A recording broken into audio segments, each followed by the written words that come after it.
কদিন আগে একটা রিপোর্ট পড়ছিলাম ভিন দেশে পলাতক আওয়ামী লীগ নেতাদের বিলাসবহুল জীবনযাপন নিয়ে।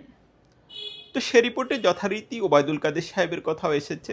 বলা হয়েছে যে পশ্চিমবঙ্গে একটা বিলাসবহুল ফ্ল্যাটে তিনি থাকেন এবং সেটা দেখাশোনা করেন আওয়ামী লীগ দলীয় সাবেক এমপি নিজাম হাজারী।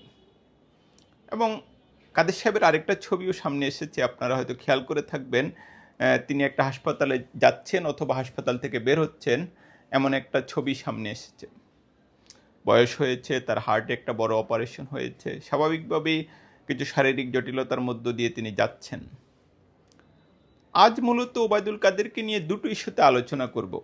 এর মধ্যে একটা প্রশ্ন আর একটা কৌতুক বলতে পারেন। এটা মনীষী কবিরের একটা খুব সুন্দর কথা আছে যে মদ এক জায়গা থেকে বিক্রি হয়ে যায় আর দুধ বিক্রি করতে হয় নানা জায়গায় গিয়ে মানুষের কাছে পৌঁছে। তিনি বলেছেন, দেখো এটা হলো জগতের কৌতুক। তো এরকম নানা রকম কৌতুকময় পরিস্থিতিতে আমাদের যেতে হয়।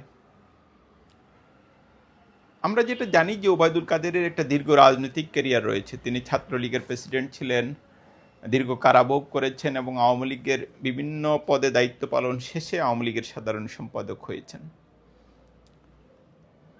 এবং মন্ত্রিসভায় খুবই প্রভাবশালী সদস্য ছিলেন। তো ওবায়দুল কাদের যখন আওয়ামী লীগের সাধারণ সম্পাদক হলেন, মন্ত্রী হলেন, একটা নতুন দৃশ্যপট আমরা দেখলাম যে সোশ্যাল মিডিয়াতে, ফেসবুকে তিনি একসাথে অনেক ছবি দিচ্ছেন, সুটেড বুটের ছবি। এবং আমার মনে আছে যে মানব জমিনে এটা নিয়ে একটা বিরাট রিপোর্ট হয়েছিল। ঢাকার একজন বিখ্যাত রিপোর্টার এই রিপোর্টটা লিখেছিলেন, তিনি এরই মধ্যে প্রয়াত। মানে একটা এক সুটেড বুটেড হয়ে কত ছবি তিনি দেন, দেখা গেলো একদিন কোনোদিন 20, 30, 40টা ছবিও দিয়ে দিচ্ছেন। আরেকটা বিষয় আপনারা খেয়াল করবেন যে ওবায়দুল কাদেরের যে একটা বিলাসী জীবন, সেখানে রোলেক্স ঘড়ি বিষয়টা খুব আলোচিত ছিল। এবং বলে রাখা দরকার যে নেত্র নিউজ প্রথমে বিষয়টা মানে রিপোর্ট আকারে সামনে নিয়ে আসে এবং যেটা দেখা যায় যে তার একটা ঘড়ির দাম 28 লাখ টাকা বা এর কিছু কম বেশি। এবং এটা নিয়ে খুব তোলপাড় তৈরি হয় তখন। এবং আমরা যেটা জানি যে কাদের সাহেব তখন এটা নিয়ে একটা ব্যাখ্যা দিয়েছিলেন। তিনি যেটা বলেছিলেন যে তিনি উপহার হিসেবে পেয়েছেন। এখন উপহার মানুষ কখন কাকে এভাবে 28 লাখ 30 লাখ টাকা দামের ঘড়ি উপহার দেয়, সেটা কিন্তু সহজেই বোঝা যায়।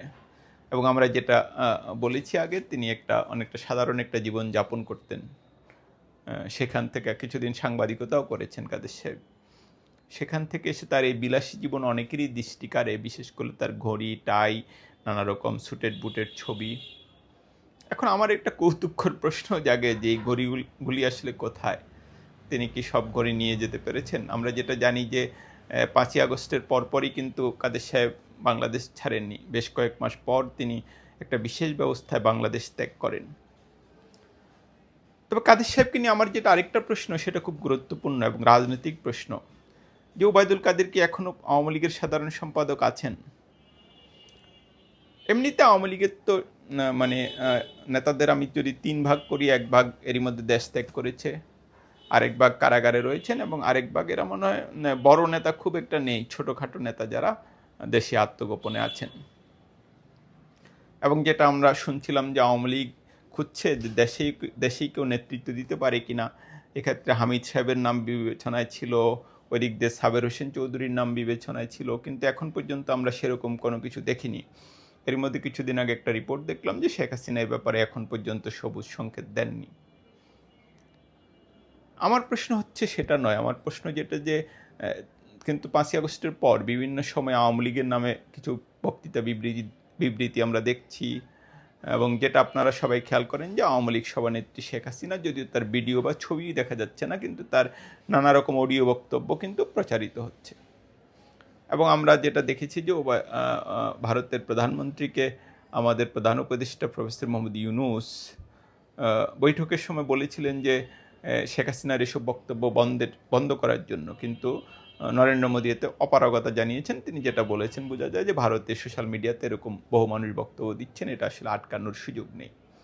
তো আমরা শেখ হাসিনার বক্তব্য দেখছি, এরপরে আওয়ামী লীগের তাদের সোশ্যাল মিডিয়াতে নানা রকম বক্তব্য বিবৃতি দেখছি, কখনো জাহাঙ্গীর কবির নানকের নামে, কখনো বাহাউদ্দিন নাসিমের নামে আমরা নানা রকম বক্তব্য বিবৃতি দেখছি, অন্য নেতাদের নামও দেখছি।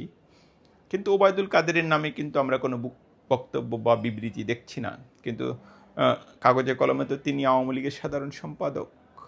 তো আওয়ামী লীগের বক্তব্য বিবৃতি তো তার নামেই দেওয়ার কথা, কিন্তু আমরা যেটা দেখছি আসলে দৃশ্যপটে তিনি নেই। তাহলে আওয়ামী লীগের সাধারণ সম্পাদক পদে কি তিনি নেই সেটা বলা কঠিন, কারণ যেহেতু অফিসিয়ালি আওয়ামী লীগ জানায় নাই যে ওবায়দুল কাদের সাহেব আওয়ামী লীগের সাধারণ সম্পাদক পদে নেই। এমনিতে আওয়ামী লীগের ভবিষ্যৎ নিয়ে নানা আলোচনা হচ্ছে। আওয়ামী লীগ কি আগামী নির্বাচনে থাকবে কি থাকবে না, আওয়ামী লীগের ভবিষ্যৎ কি, কীভাবে রাজনীতি করবে, এটা নানা আলোচনা। তবে খুব সম্ভবত এটা নিশ্চিত করেই বলা যায় যে আওয়ামী লীগের যে ভবিষ্যৎ নেতৃত্বের এই আলোচনা, সেখানে ওবায়দুল কাদের নেই। থাকলে হয়তো টুকটাক হলেও তার কথা শোনা যেত।